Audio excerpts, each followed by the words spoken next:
Hello friends, welcome back to my YouTube channel Unnati in zoology. आज मैं आप सबके साथ लेकर आई हूँ एक इम्पॉर्टेंट टॉपिक प्लांट फिजियोलॉजी से, जिसका नाम है मिनरल न्यूट्रिशन। क्योंकि ये जूलॉजी का चैनल है और आज हम बॉटनी का एक प्लांट फिजियोलॉजी से टॉपिक पढ़ रहे हैं, ठीक है। तो इसलिए आज की मेरी टारगेट ऑडियंस होगी एमएससी बॉटनी के बच्चे, आरपीएससी स्कूल लेक्चरर बायोलॉजी के बच्चे, बीएससी बॉटनी नेट के बच्चे और NEET नीट के बच्चे, ठीक है।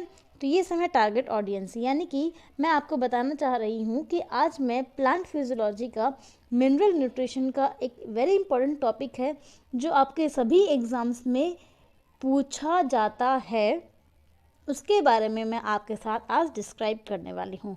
आप सबको पता होगा जैसे कि प्लांट्स होते हैं वो अपना ग्रोथ करने के लिए कुछ न्यूट्रिएंट्स का यूज़ करते हैं। जैसे एनिमल्स भी ग्रोथ करने के लिए कुछ न्यूट्रिएंट्स का यूज़ करते हैं, इसी प्रकार से प्लांट्स भी कुछ न्यूट्रिएंट्स का यूज़ करते हैं और ये जो न्यूट्रिएंट्स होते हैं in the form of minerals होते हैं। इसलिए आज हम मिनरल न्यूट्रिशन का टॉपिक पढ़ेंगे कि किस प्रकार से प्लांट्स में किस मिनरल की वजह से क्या होता है और किस मिनरल की कमी की वजह से प्लांट में डेफिशिएंसीज आ जाती हैं। ओके, सो आई होप आपको वीडियो का इंट्रोडक्शन समझ में आया होगा। वीडियो को स्टार्ट करते हैं। आप एंड तक ज़रूर देखिएगा और अपने सभी दोस्तों के साथ इस वीडियो को ज़रूर शेयर करें ताकि आपका ये प्लांट फिजियोलॉजी का टॉपिक मिनरल न्यूट्रिशन, जो एक ही पेज के अंदर मैंने पूरा सब कुछ बता दिया है, बस ये एक पेज आपको अगर लर्न हो जाएगा तो आप कभी भी किसी भी कॉम्पिटिटिव एग्ज़ाम में इस टॉपिक से वंचित नहीं रहेंगे। इस टॉपिक के सारे क्वेश्चंस आपके यहीं से सॉल्व आउट हो जाएंगे। तो मैं चाहूँगी आप इस पेज का स्क्रीनशॉट ले लें और सेल्फ नोट्स भी बना लें जब मैं इसको आपको समझा दूँगी तब। ओके, ठीक है। चलो दोस्तों, वीडियो को शुरू करते हैं और पढ़ते हैं आज का टॉपिक मिनरल न्यूट्रिशन। आइए, मिनरल न्यूट्रिशन सबसे पहले बात करते हैं मिनरल न्यूट्रिशन होता क्या है। तो प्लांट्स जो हैं मिनरल्स को अपटेक करते हैं, ठीक है। प्लांट्स मिनरल्स को सॉइल से अपटेक करते हैं या फिर एयर से अपटेक करते हैं, ठीक है। तो देखिए, मोस्ट ऑफ द मिनरल्स तो एयर से नहीं सॉइल से ही आते हैं, ठीक है। तो अब देखिए हमने क्या कहा है, Uptake of mineral nutritions, mineral nutrients को, ठीक है, इन्हें न्यूट्रिएंट्स कहते हैं। इन न्यूट्रिएंट्स को प्लांट्स के द्वारा ले लेना इज कॉल्ड मिनरल न्यूट्रिशन। इस टॉपिक को मिनरल न्यूट्रिशन कहते हैं कि किस प्रकार से प्लांट्स मिनरल्स को लेते हैं और उनसे अपना काम करते हैं, उनसे अपना ग्रोथ करते हैं, ठीक है। इसके बाद देखिए, अभी जो मिनरल्स होते हैं ये इनऑर्गेनिक आयंस के रूप में होते हैं। क्या होते हैं ये? इनऑर्गेनिक आयंस के रूप में होते हैं जो सॉइल के अंदर इनऑर्गेनिक न्यूट्रिएंट के रूप में पड़े रहते हैं और इन इनऑर्गेनिक न्यूट्रिएंट्स को इनऑर्गेनिक आयन के फॉर्म में ले लेना इज कॉल्ड मिनरल न्यूट्रिशन, ठीक है। आपको समझ में आया होगा। इनऑर्गेनिक न्यूट्रिएंट्स को इनऑर्गेनिक आयंस के फॉर्म में ले लेना इज कॉल्ड मिनरल न्यूट्रिशन, ठीक है। अब देखिए, एक ऐसा nutrition whose absence makes the plant's life incomplete is called essential nutrient। तो एक ऐसा न्यूट्रिएंट जिसके बिना प्लांट की लाइफ साइकिल कंप्लीट नहीं होती या फिर जिसके बिना प्लांट का कोई ना कोई काम अटक जाएगा, ग्रोथ कंप्लीटली नहीं हो पाएगी, इनकम्प्लीट प्रॉपरली फंक्शनिंग नहीं हो पाएगा। तो ऐसे न्यूट्रिएंट को जिसकी वजह से ये सब अटका है काम, उसे हम कहते हैं essential nutrient. This is a very important term. ये है आपका वेरी इंपॉर्टेंट टर्म कि एसेंशियल न्यूट्रिएंट क्या होते हैं। तो एसेंशियल न्यूट्रिएंट वो होते हैं जिनके बिना प्लांट्स की लाइफ साइकिल कंप्लीट नहीं होती, ठीक है। ऐसे कितने हैं आपको ये भी याद रखना है। एसेंशियल न्यूट्रिएंट्स हैं 17। कितने हैं? 17। तो देखिए 17 एसेंशियल न्यूट्रिएंट्स हैं जो हमें पढ़ने हैं। अब देखिए, ये जो एसेंशियल न्यूट्रिएंट्स होते हैं जो 17 मैंने बोले हैं, इन 17 में से भी इन एसेंशियल न्यूट्रिएंट्स को हम 2 टाइप्स में कैटेगराइज कर सकते हैं, ठीक है। एसेंशियल न्यूट्रिएंट्स को हम 2 टाइप्स में कैटेगराइज कर सकते हैं। पहला है मैक्रो न्यूट्रिएंट्स एंड दूसरा है माइक्रो न्यूट्रिएंट्स। पहला क्या है? Macro nutrients. दूसरा है माइक्रो न्यूट्रिएंट्स। मैक्रो वर्ड का मतलब भी आपको पता है, मैक्रो मतलब ज़्यादा, तो जो लार्ज क्वांटिटी में यूज़ किए जाते हैं या फिर जो ज़्यादा अमाउंट में यूज़ किए जाते हैं उन्हें कहते हैं मैक्रो न्यूट्रिएंट्स। और जो कम अमाउंट में यूज़ किए जाते हैं या फिर जिनकी थोड़ी सी मात्रा भी सफिशिएंट है प्लांट को ग्रोथ करने के लिए, उन्हें हम कहते हैं माइक्रो न्यूट्रिएंट्स। तो एसेंशियल एलिमेंट्स या फिर एसेंशियल न्यूट्रिएंट्स जिनके बिना प्लांट की लाइफ साइकिल इनकम्प्लीट होती है, ये 17 होते हैं। ये 2 टाइप्स के होते हैं, one is macro nutrient and the other is micro nutrient. जो ज़्यादा अमाउंट में चाहिए उन्हें कहते हैं मैक्रो न्यूट्रिएंट और जो कम अमाउंट में चाहिए इन्हें कहते हैं माइक्रो न्यूट्रिएंट्स। मैक्रो न्यूट्रिएंट्स कितने होते हैं? ओनली 6। एसेंशियल होते हैं 17। इन 17 में से सिर्फ 6 तो आपके मैक्रो न्यूट्रिएंट है, यानी कि इनमें 17 में से जो 6 हैं, ये 6 न्यूट्रिएंट तो प्लांट को सबसे ज़्यादा अमाउंट में चाहिए हैं और बाकी रिमेनिंग जो हैं वो आपके कम से कम अमाउंट में चाहिए हैं, तो वो माइक्रो न्यूट्रिएंट की कैटेगरी में आ जाएंगे। ठीक है, देखिए अब हमें याद करना है ये कौन से वो 6 हैं जो मैक्रो न्यूट्रिएंट की कैटेगरी में आते हैं। आपको ये याद रखना है, ठीक है, क्योंकि एग्जाम्स में ऐसे क्वेश्चंस आते हैं कि आपको बताना है इसमें से मैक्रो न्यूट्रिएंट कौन से हैं या इसमें से माइक्रो न्यूट्रिएंट कौन से हैं, तो आपको अच्छे से पता होना चाहिए। देखिए नाइट्रोजन, फॉस्फोरस, पोटेशियम, ये 3 प्राइमरी मैक्रो न्यूट्रिएंट हैं, ठीक है, यानी कि ज़्यादा अमाउंट में चाहिए या फिर ज़्यादा ज़रूरी हैं। उसके बाद कैल्शियम, मैग्नीशियम एंड सल्फर, ये सेकेंडरी हैं। तो ये 3 और ये 3, 6 हो गए आपके मैक्रो न्यूट्रिएंट्स। कौन से? Nitrogen, phosphorus, potassium, calcium, magnesium and sulphur. ठीक है, कोई भी आप ट्रिक बना लीजिए, कोड बना लीजिए, जैसे एनपीके मैक्रो न्यूट्रिएंट है पहला, दूसरा कासी मग सोया, ठीक है, कासी मग सोया, ठीक है। तो मैंने इस प्रकार से इसको ट्रिक बनाया है मेरे लर्न करने के लिए। इसी प्रकार आप कोई भी ट्रिक अपने लर्न करने के लिए बना सकते हैं जिससे आपको मैक्रो न्यूट्रिएंट्स याद रहें। कितने होते हैं? 6 होते हैं। कौन से 6 होते हैं? Nitrogen, phosphorus, potassium, calcium, magnesium, sulphur. इसके अलावा बात करते हैं माइक्रो न्यूट्रिएंट्स की, तो माइक्रो न्यूट्रिएंट्स देख लिए, boron, copper, iron, chloride, manganese, निकल, सोडियम, मोलिब्डेनम, जिंक और एट्सेट्रा। इसके अलावा और बहुत सारे हैं, क्योंकि 17 में से 6 ही माइनस करके बाकी बचे हुए सारे यही हैं, है ना, 11 होते हैं ये। तो यहाँ पे हमने 5-7 के नाम लिखे हैं, बाकी आपको कोई ज़रूरी नहीं है, बट आपको ध्यान होना चाहिए कि अगर आपको ये 4-6 याद हो जाएंगे तो बाकी रिमेनिंग तो आप ऑटोमेटिकली कर ही लेंगे। ठीक है, आई होप आपको ये टॉपिक समझ में आया होगा। अभी तक मैं आपने बता दूं, अभी तक हमने क्या बात की है, हमने मिनरल न्यूट्रिशन के बारे में पढ़ा है कि मिनरल न्यूट्रिशन क्या होते हैं। इसके बाद मैंने आपको बताया एसेंशियल न्यूट्रिएंट्स क्या होते हैं जो प्लांट को सबसे ज़्यादा अमाउंट में चाहिए। ये कितने होते हैं? 17 होते हैं। इनके कितने टाइप हैं? 2, micro nutrient and macro nutrient. Macro कौन से होते हैं? जो ज़्यादा अमाउंट में चाहिए होते हैं। माइक्रो कौन से होते हैं? जो कम अमाउंट में चाहिए होते हैं। मैक्रो कितने हैं? 6। कौन से 6? Nitrogen, potassium, phosphorus, calcium, magnesium, sulphur. और बाकी बचे हुए जो हैं, बोरोन हो गया, आयरन हो गया, कॉपर हो गया, कोबाल्ट हो गया, निकल हो गया, क्लोराइड हो गया, सोडियम हो गया, ये माइक्रो हैं, कम अमाउंट में चाहिए हैं।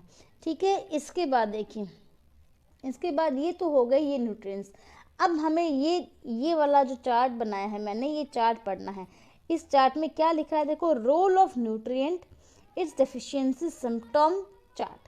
यानी कि इस चार्ट में मैंने आपको बताया है कि कौन सा न्यूट्रिएंट का क्या रोल है, और अगर ये नहीं हुआ, इस न्यूट्रिएंट की कमी होगी, तो क्या इसके डेफिशिएंसी सिंड्रोम होंगे, प्लांट में क्या कमियां दिखाई देंगी। ये वेरी इंपॉर्टेंट टॉपिक है दोस्तों, क्वेश्चन यहीं से बनकर आते हैं।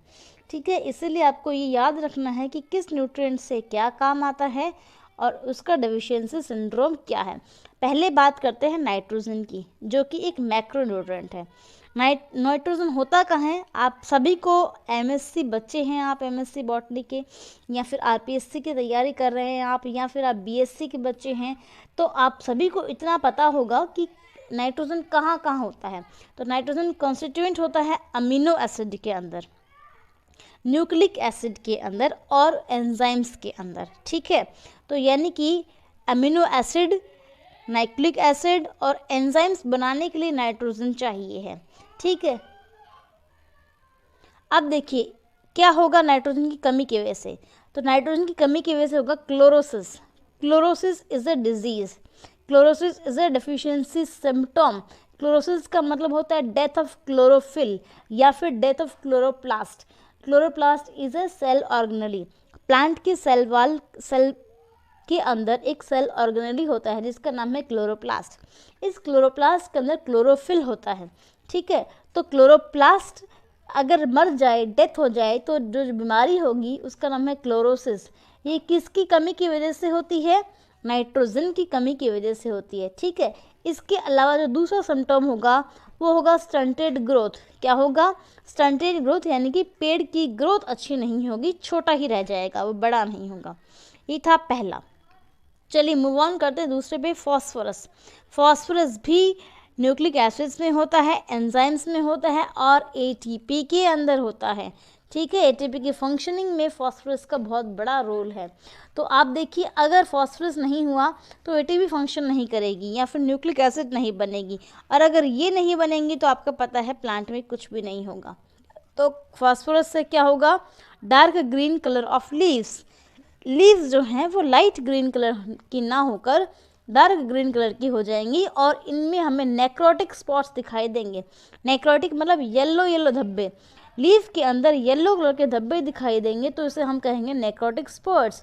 और purple to red leaves, leaves जो हैं वो ग्रीन ना होकर पर्पल या रेड कलर की हो जाएंगी। किसकी वजह से? फॉस्फोरस की कमी की वजह से। Okay, next potassium.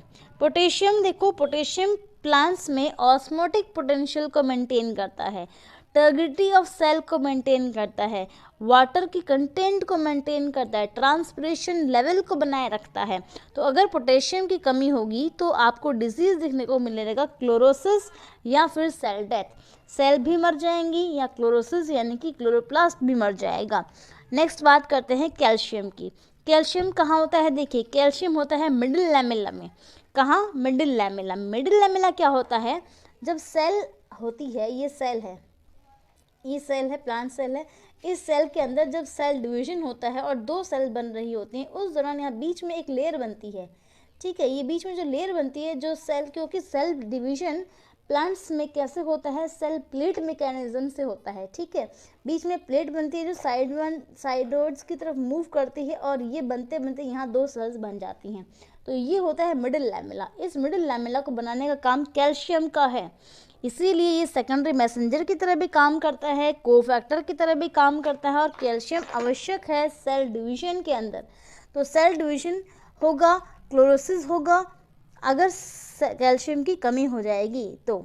ठीक है, तो देखिए आपको समझ में आया होगा दोस्तों। अगर आपको सेल डिवीजन के बारे में नहीं पता है, प्लांट के अंदर सेल वॉल कैसे बनती है या प्लांट्स में साइटोप्लाज्म डिवीजन कैसे होता है, टू सेल्स कैसे बनती हैं, तो अगर आपको नहीं पता है तो कमेंट सेक्शन में मेंशन कर दीजिएगा। I will make a separate video on this topic.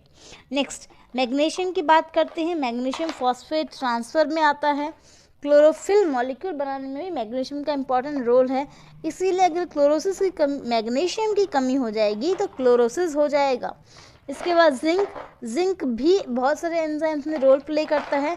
Zinc की कमी की वजह से स्टेम ग्रोथ इनहिबिशन होगा, स्टेम की ग्रोथ रुक जाएगी और लिटिल लीफ डिजीज़ या फिर रोजेट डिसऑर्डर, ये डिजीज़ के नाम हैं जो प्लांट्स के अंदर देखने को मिलते हैं। इसके बाद बोरोन की बात करें तो बोरोन भी सेल इलोंगेशन में और न्यूक्लिक एसिड मेटाबॉलिज्म में हेल्प करता है। बोरोन की कमी की वजह से नेक्रोसिस हो जाएगा। Next is copper. Copper redox reactions में हेल्प करता है और अगर कॉपर नहीं होगा, कॉपर की कमी होगी तो रिटार्डेड प्लांट ग्रोथ, यानी कि प्लांट की ग्रोथ रुक जाएगी, प्लांट की ग्रोथ कम होगी। ठीक है, तो देखिए ये मैंने चार्ट पूरा कर दिया है। मुझे पता है आप लोग बोर हो गए हैं, ये चार्ट आप लोगों को शायद ही पसंद नहीं आया होगा या फिर आप लोगों को समझ में नहीं आया होगा, तो इसीलिए इस चार्ट को आपको लर्न नहीं करना है क्योंकि ऐसे ये लर्न नहीं होगा। तो हमें लर्न करना है दो चीज़ें। क्या लर्न करनी है? This is a very important thing. हमें लर्न करनी है मोस्ट इम्पॉर्टेंट डेफिशिएंसी सिंड्रोम्स। हमें लर्न करनी है वो सिंड्रोम्स, वो चीज़ें जो प्लांट के अंदर हो जाती हैं, ठीक है, वो प्रॉब्लम्स जो प्लांट के अंदर हो जाती हैं, जो डिफिशियंसी सिंड्रोम्स या सिम्टम्स प्लांट में आएगी, हमें वो लर्न करने हैं। मोस्ट इम्पॉर्टेंट, आपने इन सब में जब देखा तो क्या देखा, 3 इंपॉर्टेंट निकल कर आए हैं। पहला है क्लोरोसिस, दूसरा नेक्रोसिस, इसके बाद inhibition of cell division and last is floral growth inhibition. ये 4 टाइप के सिम्टम एक प्लांट में दिखते हैं। पहला तो क्लोरोसिस। क्लोरोसिस मतलब क्लोरोप्लास्ट की डेथ हो जाना।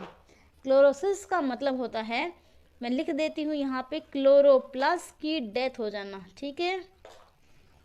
और क्लोरोप्लास्ट की डेथ का ऑटोमेटिकली मतलब है क्लोरोफिल का मर जाना एंड लीफ का फोटोसिंथेसिस नहीं करना, ठीक है, और ना तो फूड बनेगा ना ही कुछ और होगा। इसके बाद नेक्रोसिस। नेक्रोसिस का मतलब होता है, नेक्रोसिस का मतलब होता है प्लांट की सेल का मर जाना, ठीक है, सेल मर जाएंगी। अब सेल ही नहीं रहेंगी तो कुछ भी नहीं हो पाएगा। इसके बाद है inhibition of cell division, cell division रुक जाना। इसके बाद है फ्लावर ग्रोथ इनहिबिशन, की फ्लावर्स ग्रोथ नहीं करेंगे। तो दोस्तों, अब तक जो हमने पढ़ा ये तो था एक सिंपल एंड सोबर जैसे आपका होना चाहिए।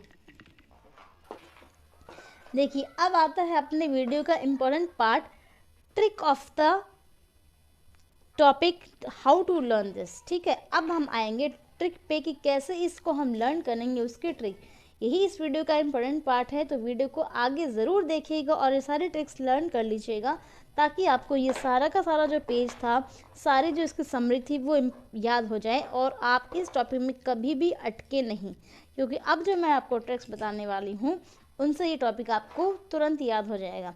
हमें याद करना है सिर्फ इसमें 3 चीज़ें। क्या याद करना है? सबसे पहले हमें याद करना है कि डिफिशिएंसी सिम्टम कौन से होते हैं, उसके बाद किसकी वजह से होते हैं, ठीक है, और इसमें होता क्या है। तो देखिए, सबसे पहला सिम्टम मैंने लिखा है क्लोरोसिस। मैंने यहाँ से छाट लिए हैं कि किस किस की वजह से ये होता है। जैसे देखिए, monks with yellow Ferrari reached Jantar Mantar via MG road. ये ट्रिक है। ये क्या है? ये ट्रिक है, आपको ये लाइन याद करनी है। Monks with yellow Ferrari reached Jantar Mantar via MG road. तो मॉन्क्स कौन है यहाँ पे? Molybdenum, nitrogen, potassium, sulphur. Yellow मतलब लीव्स का कलर येलो हो गया। क्यों? क्योंकि क्लोरोसिस हुआ है। क्या हुआ है? क्लोरोसिस हुआ है, तो येलो कलर ऑफ लीव्स हो गया है ना। क्लोरोसिस की बात कर रहे हैं हम, यानी कि क्लोरोफिल मर गया। क्लोरोफिल यानी कि क्लोरोप्लास्ट मर गया, तो ग्रीन कलर ऑफ लीव्स नहीं रहेगा, लीफ हो जाएगी येलो कलर की। इसीलिए मैंने लिखा है monks with yellow Ferrari reached Jantar Mantar via MG road. तो मोलिब्डेनम है, नाइट्रोजन है, पोटेशियम है, सल्फर है, जिंक है, मैंगनीज है और मैग्नीशियम है। इन सब की कमी की वजह से येलो कलर आ जाएगा लीव्स का, और इसे हम कहेंगे क्लोरोसिस। एक अगर आपको ये लाइन याद हो गई है तो आपको इजीली सब कुछ इसमें आ जाएगा कि कौन से मिनरल न्यूट्रिशन की कमी की वजह से क्या डिजीज़ या क्या सिम्टम दिखाई देगा, ठीक है। Second is necrosis. देखिए, नेक्रोसिस मतलब सेल की डेथ हो जाना, सेल की डेथ हो जाना या सेल का मर जाना। तो इसमें हमने यहाँ किल्ड वर्ड यूज़ किया है, ठीक है। तो देखिए, Kaku killed Kaki to eat Maggi. Kaku killed Kaki to eat Maggi. Kaku ने काकी को मार डाला मैगी खाने के लिए। तो यहाँ पे का सी कौन है? कैल्शियम। Cu copper. किल्ड का मतलब देखिए, ये के जो आया है, ये के कहाँ से आया है? ये के आया है सेल डेथ के लिए, ठीक है। एंड काकी, ये के जो आया है, ये के आया है आपका पोटेशियम के लिए। इसके बाद MG मैग्नीशियम, मैग्नीशियम के लिए, ठीक है। इस प्रकार से आपको यहाँ देखना है Ca, Cu, K और MG से होती है डेथ ऑफ द सेल, ठीक है। उसके बाद देखिए, last is cell division inhibition. Cell division inhibition यहाँ पर भी वही है। Monks do not divide people. Monks जो होते हैं वो पीपल को, लोगों को बांटते नहीं हैं। डिवाइड मतलब सेल डिवीजन, डू नॉट मतलब cell division inhibition, cell division नहीं होता। तो डू नॉट का मतलब सेल डिवीजन नहीं होने दे रहा है कौन? मॉन्क्स। मॉन्क्स मतलब molybdenum, nitrogen, potassium and sulphur. अगर ये कमी हो जाएगी इनकी तो क्या होगा? सेल डिवीजन नहीं हो पाएगा। तो अगर आपको ये सारा का सारा याद करना है, याद रखना है, तो आपको सिर्फ ये 3 ट्रिक्स वेरी इंपॉर्टेंट हैं जो लर्न करनी है। अगर आपको ये 3 ट्रिक्स याद हो जाएंगी तो आपको सब कुछ आ जाएगा। कैसे? क्लोरोसिस के अंदर हमने सब कुछ लिख दिया है, उसके बाद नेक्रोसिस में हमने सब कर दिया है, सेल डिवीजन में हमने सब कर दिया है। क्वेश्चंस एग्जाम में कैसे आते हैं, इसकी वजह से क्या होगा, या फिर इसकी वजह से क्या होगा, या फिर इस मिनरल की वजह से क्या होगा, या फिर क्वेश्चन इस प्रकार से आएंगे कि येलो कलर ऑफ लीव्स के लिए रिस्पॉन्सिबल कौन से मिनरल्स हैं, या फिर सेल डेथ के लिए कौन से मिनरल्स रिस्पॉन्सिबल हैं। ठीक है, इस प्रकार आपको लर्न करना है। तो मैंने मेरा बेस्ट आपको दिया है मिनरल न्यूट्रिशन टॉपिक में समझाने के लिए और लर्न करने के लिए ट्रिक्स भी दी हैं आपको। आई होप आपको ये वीडियो पसंद आया होगा, समझ में आया होगा। वीडियो में एंड तक बने रहने के लिए thank you so much guys. अपने दोस्तों का ज़रूर शेयर करना अगर आपका ये वीडियो आपको अच्छा लगा है तो। अब देखिए, मैं आपको बता दूं एक इम्पॉर्टेंट बात कि मैं आपके साथ शेयर कर रही हूँ अब आरपीएससी बायोलॉजी स्कूल लेक्चरर का सिलेबस। सो आप रेगुलरली मेरे चैनल पे बने रहिए ताकि हम आरपीएससी के एक एक टॉपिक्स को रोज़ साथ में लर्न कर सकें, ओके, और हम क्रैक कर सकें आरपीएससी स्कूल लेक्चरर का exam. Thank you so much guys video देखने के लिए। चैनल को अगर सब्सक्राइब नहीं किया है अब तक तो ज़रूर सब्सक्राइब कर लें, क्योंकि ऐसे इन्फॉर्मेटिव और इम्पॉर्टेंट वीडियोस और स्टडी मटेरियल मैं आपके साथ लेकर आती हूँ। और अगर किसी में आपको कोई क्वेश्चन हो, डाउट हो, क्वेरी हो तो आप मुझे कमेंट सेक्शन में मेंशन कर दीजिए। I will be happy to answer your questions. Thank you so much guys, thanks for watching, thank you.